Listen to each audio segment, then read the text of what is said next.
selling is a critical part of the CIO job. No is just an obstacle for now. It doesn't mean no forever. We think it's all about the technology, but it's actually about selling it to the board and to CEOs. Technology is sound. The difficulty is selling it into the organization itself. Hi, I'm Trude Van Horn. Thank you for tuning in to Tech Legacies Podcast. Welcome to the Tech Legacies video podcast. I am your host, Fanny Dunnigan, where every episode I come to you featuring CIOs, CTOs, CEOs to share with you their lessons, their advice, their challenges throughout their careers, and help you all in your technology careers. So welcome to the episode. Today I have a very special guest. I have Trude Van Horn. Welcome, Trude. Thank you for having me. It's great to be here. Thank you so much for joining me. Trude is the CIO of NCH, and you've had quite the career across all kinds of industries, retail, financial services, and now chemical manufacturing. Trude, you've been CIO, VP of Information Technology, all kinds of titles. What would you say, as you kind of navigated your career, the best piece of advice you've ever heard? I think being really intentional in what you want from your career. It's not enough for you to be crystal clear on it. You need to tell the people around you so that people can help you achieve the goals that you're looking for. If you're just wanting to get ahead, that's not a position that someone who is your advisor or your sponsor or your advocate can help you get. You need to be really clear so that people can help you. And I think the other thing, this is kind of the table stakes. You need to be totally prepared, open to what's new, good on your feet. So the practice that you get along the way is really important. But to make that next career move, you really need to be intentional about what's next for you. You mentioned something there, clarity. Yeah. Right? I think throughout our careers and across the different decades, right, from college student to entry level to mid-level to senior executive, each phase of that has different goals. And how did you kind of help get clear about your goals, and what kind of questions do you ask yourself? Yeah, I think having great role models and taking advantage of great role models is important. All of us aspire to be like someone, right? You see someone in the office in the corner and you think, I'd like to be them and I'd like to know what they do. Or someone who's great standing up in front of an audience, I want to be like them. And it's great to want to be like them, but to be able to have the courage to knock on their door and say, could you spend 15 minutes and mentor me once a month? I'll come to you with questions. Can you help me? And I think that's where you really get clarity. People from the outside in can see and tell what you're good at. They can make suggestions about where your career might go. They might see something in you that you don't even know you have. And that having somebody else is really important to be able to help you find that clarity. You mentioned the role of mentors. I know you mentioned mentor a lot of people, and also as you kind of came up through your career, what kind of advice did you hear from your mentors that was very crucial or pivotal to your career? Yeah, in different parts of my career, obviously I got different kinds of advice. But when I was very early on in my career, I had very crystal clear direction on how to give a presentation. I remember saying to someone, I'd like to get to this next, I was at American Express company, and I said, I'd like to get to this next level. And they said, well, these are 3 things you should do. And one of them was a presentation about what you do today. And putting a draft of that together and thinking, I know what I'm doing, and then having somebody else come back and talk about what your slides need to look like and how your voice needs to be, and engaging the audience. Those things are just priceless. So early on, it was I was fortunate enough to get the advice about putting a presentation together. Later on, it was being really, really clear about financials, right? In IT, we think it's all about the technology, but it's actually about selling it to the board and to CEOs. So being really good about the financial presentations.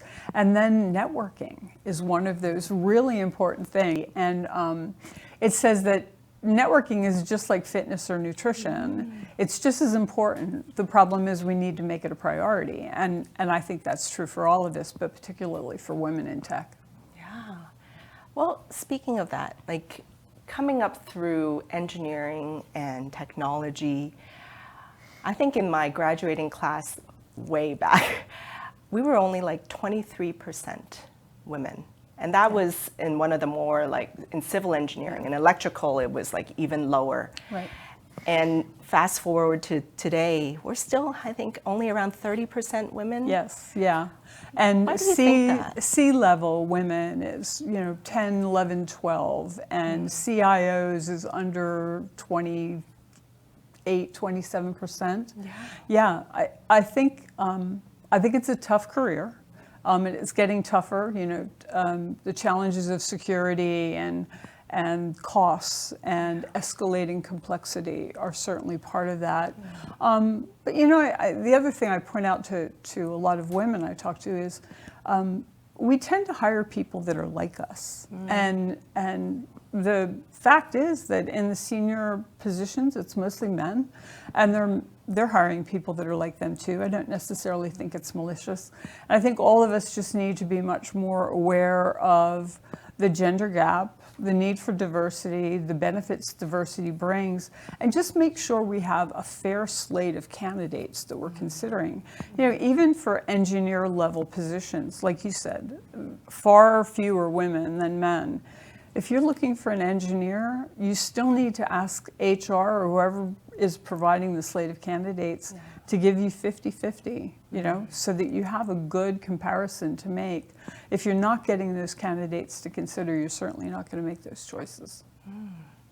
Now, I know for me, I think one of the contributors to that is to increase the visibility also of women. Yeah. Any tips on navigating the corporate world in terms of whether it's in meetings or just getting that visibility for ourselves as women? Right.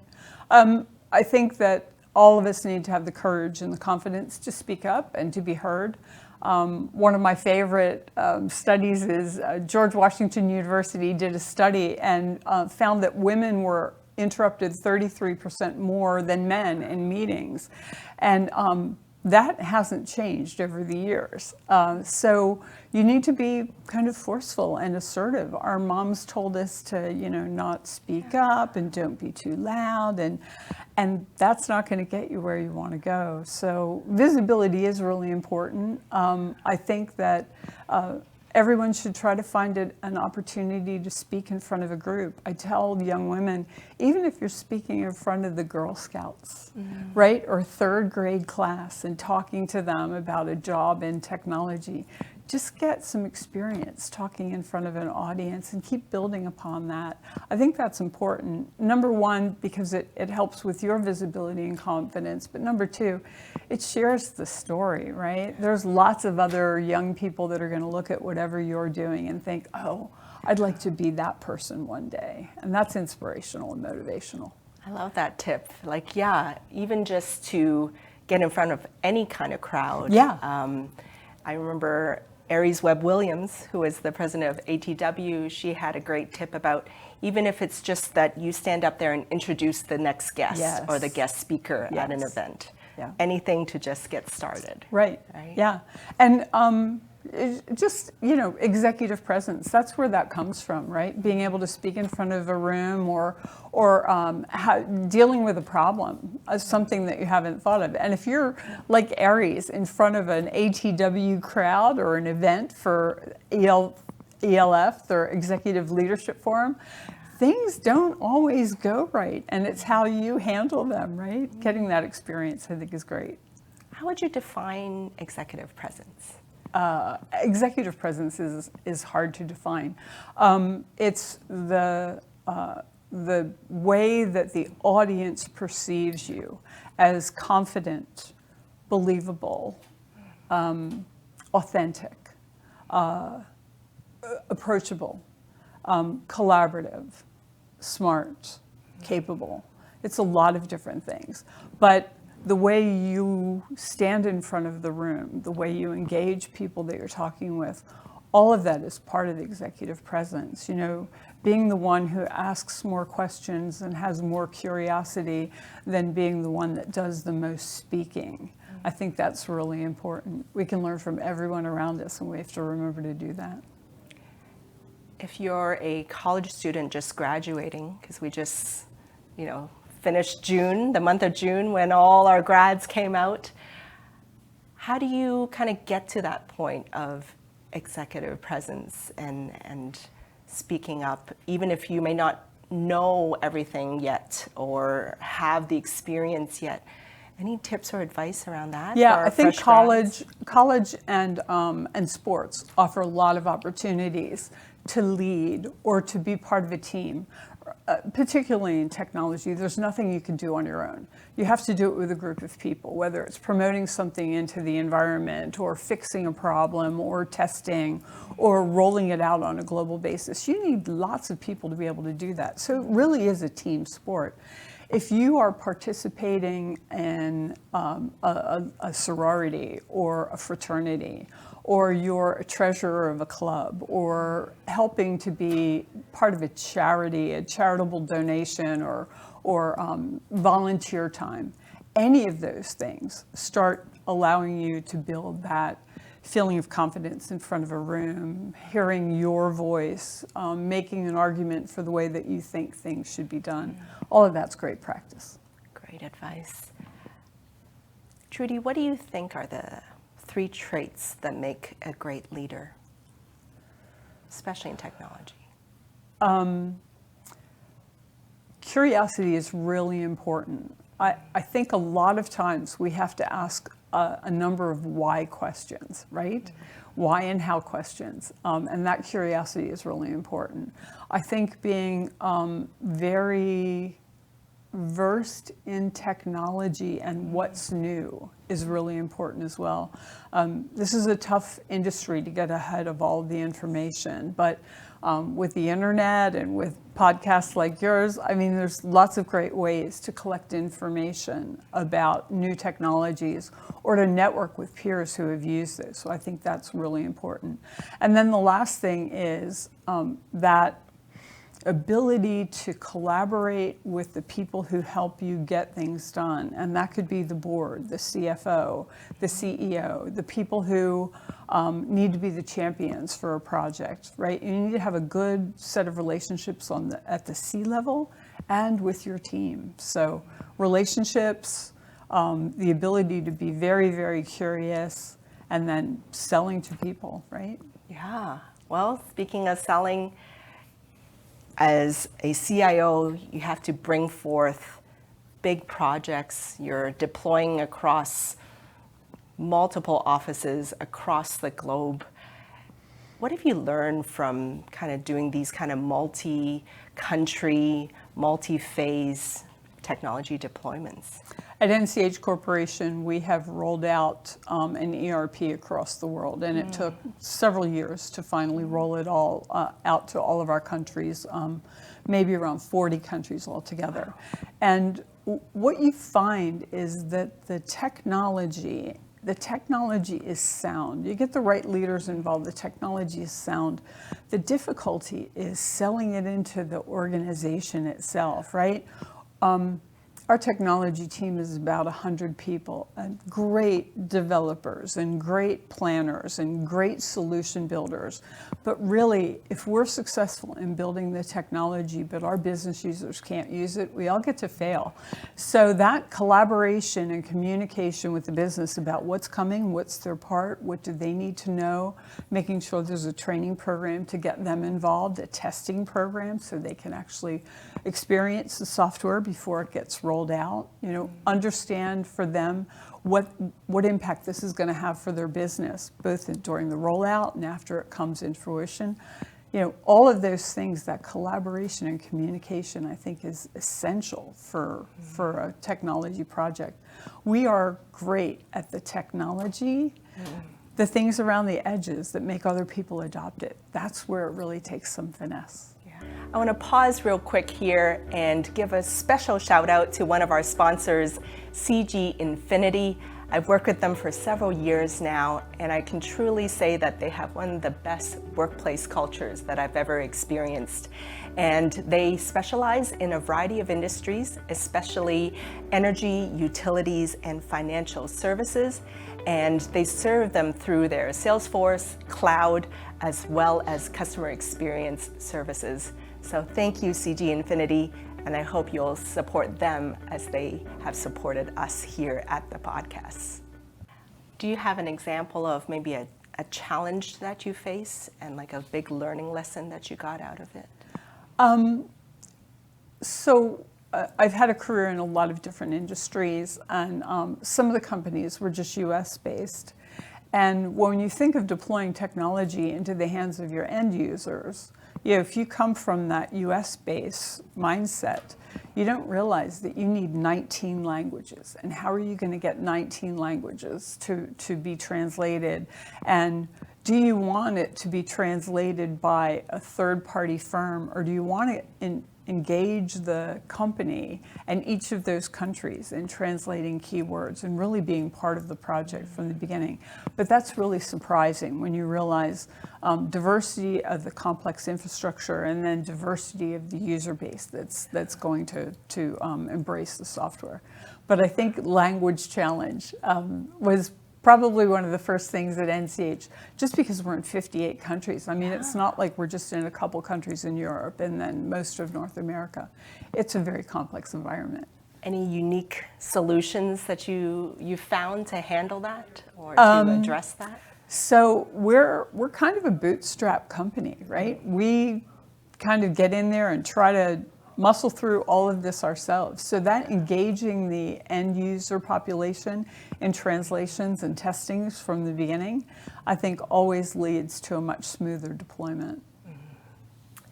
Now, you mentioned another important skill as an executive, to sell, right? Not necessarily to sell a product, but to sell to your internal stakeholders and your end users. Any advice around that? What's really worked when it comes to the messages that you say to your end users and to your stakeholders? So when you think of selling, selling's really an ask, right? You're asking someone to buy into something with you. And all of that is much more effective if you have those base foundational relationships with people, right?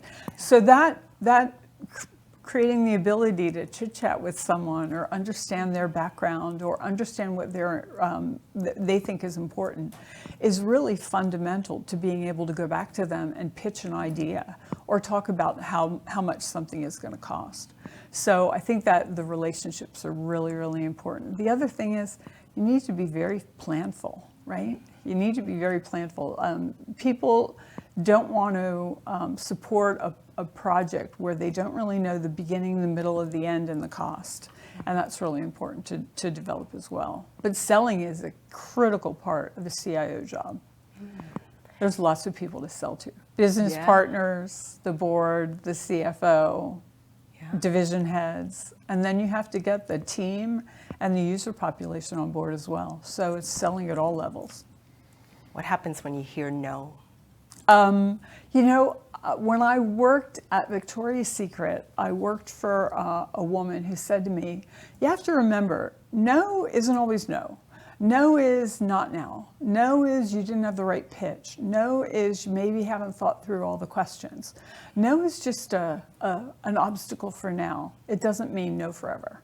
And I think that's really important, right? Go back, take stock, understand if there's a different way to make this pitch. But honestly, if no really does mean no, and you know when it's coming from the right person that no means no, you have to line by what the corporation has decided. Whether or not you personally wanted that solution or not, or that decision or not, I think it's important to be a good leader, but also be a good follower. So that ability to align when the answer really is no is important. But no doesn't always mean no. And it probably ties back to what you were talking about, a relationship building, right? To get that relationship developed. Maybe before you even have to do the ask, right? Way before you have to do the ask. How do you do that? What's been some of the things that have worked for you to build relationships with people? One of the most important things I think that we've done as a technology team is being able to do portfolio reviews, meet with the business and talk about all the things that we're doing with them and what projects are important to them and what the impact is and where those rest. That helps to build a lower level of confidence and collaboration, and that's a good building because our organizations are so big and so broad. But with the senior executives, there's lots of opportunities when you're planning, when you're doing strategic business reviews, when you're looking at critical projects, when you're presenting to the board to be able to slip in a new idea and start talking about it. Maybe not selling it right away, but talking about it and build that level of collaboration, understand the interests or what the obstacles might be kind of early on. Do you ever experience feelings of self-doubt or as you present and as you sell and as you pitch, and what do you do about that? Yeah, so most of us know, most women know of the phrase imposter syndrome. And it's something that everyone faces. And I think all of us, as we were junior and coming up, thought, oh, it's just me. And then we find out, no, a lot of us suffer from that. But if you go out onto the web, Michelle Obama has written about imposter syndrome and how she deals with it. Chief Justice Sotomayor, Maya Angelou, the famous author and speaker, Jodie Foster, who is a Yale graduate and an actor and a director of movies. I mean, it cuts through everything. We all feel that maybe we're not enough. And we need to just believe that we are enough and talk over that voice in our heads. But yeah, everyone suffers from self-doubt. What about this new era of AI that's coming, right? And we hear about it across manufacturing, supply chain Sure. as well, right? And so we see that. How do you think we can maintain our creativity and our authenticity as we kind of go out into the next decade of AI and machine learning and all that? Well, so for anybody in technology, my advice to them is to get to know AI. Learn as much as you can. It doesn't make any sense to be afraid of something that we don't understand yet. So I think that understanding is really important. And I think that there will be a lot of jobs around having expertise in AI. So I think that's important. Being champions for our own authenticity and our own creativity, I think is really important, right?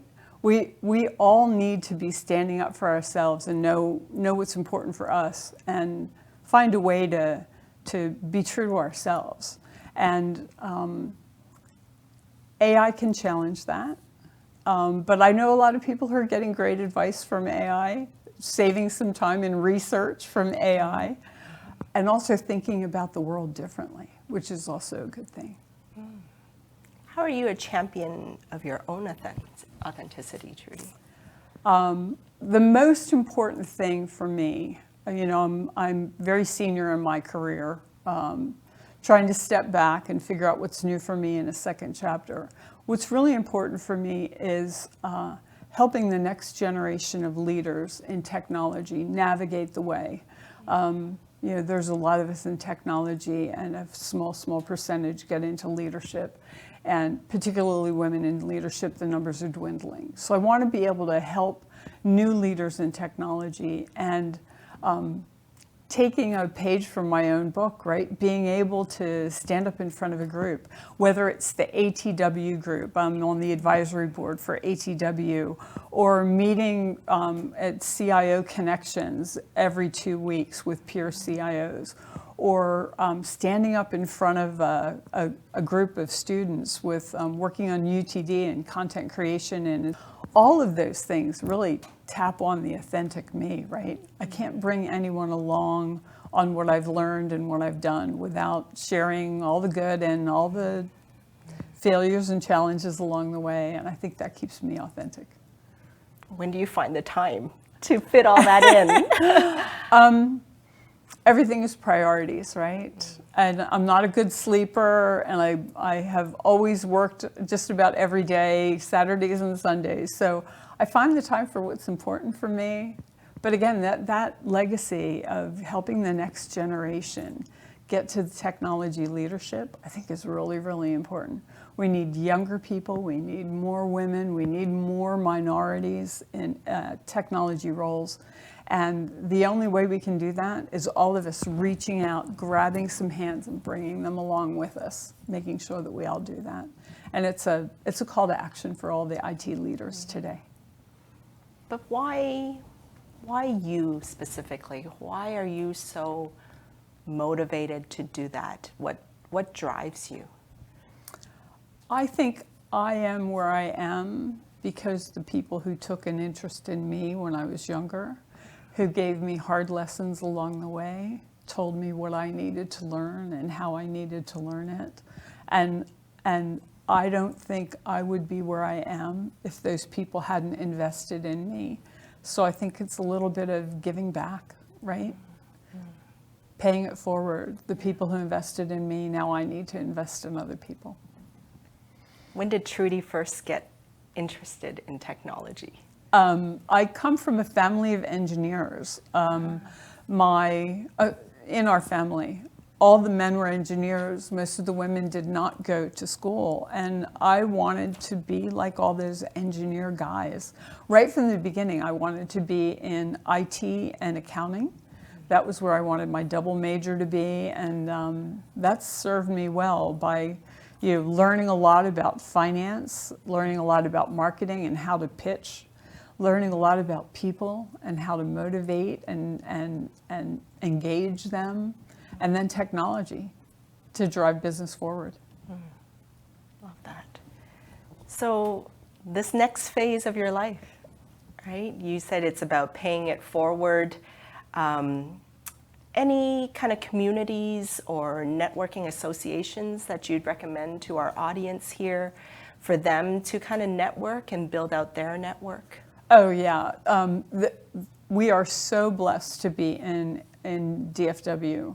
This is a collaborative community and very, very supportive of IT. The Alliance for Technology and Women, DFW ATW, is a fantastic organization. We have fantastic universities here. UTD is just doing some amazing work, and people can be affiliated with UTD, whether you're a student, whether you are a guest speaker, whether you're just an advisor to students. Dallas CIO is an excellent organization, and even if you're not a CIO, they have education programs. The Society for Information Management, SIM, is also a fantastic organization, and Gartner's Avanta. We have so much here. I would say to someone, if you're looking for a place to begin to spread your network, go and talk to your leaders in IT. I'm sure they can give you great advice and help you with some of the organizations that they belong to and give you an entree into those. How do you want to be remembered, Trude? What kind of legacy in technology or even just in humanity do you want to leave behind? I think if a few people could say that I helped them, I'd be pleased. Love that. Well, thank you so much for spending your time and advice and sharing with us. I so appreciate that, Trude. Thank you for what you do, for spreading the word about all that technology has to offer in DFW and all the lessons of the senior leaders here. Absolutely.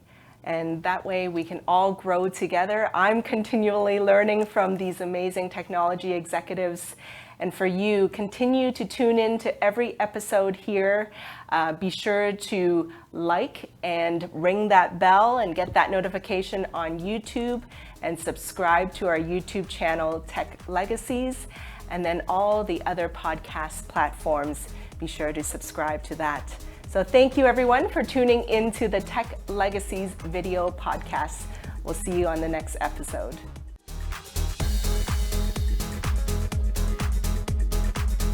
At Tech Legacies, we're all about helping technology professionals grow and succeed in their careers by sharing the advice of top technology executives. If you're looking to take your career to the next level and become a technology executive yourself, we have an exciting program to tell you about. It's called the Tech CXO Excellence Program by Tech CXO Launchpad, and they are our partners. They're offering an immersive, multimodal program developed and taught by current and former CIOs and CTOs who are passionate about building the next generation of C-suite technology executives.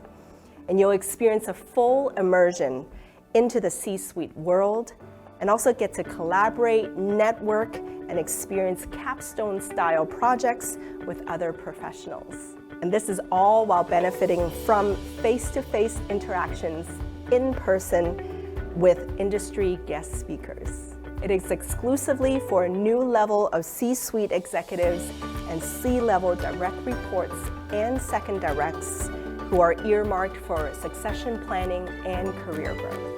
To join their waitlist, register your interests at www.techcxolaunchpad.com. That's techcxolaunchpad.com. This program has everything you need to take your career to the next level.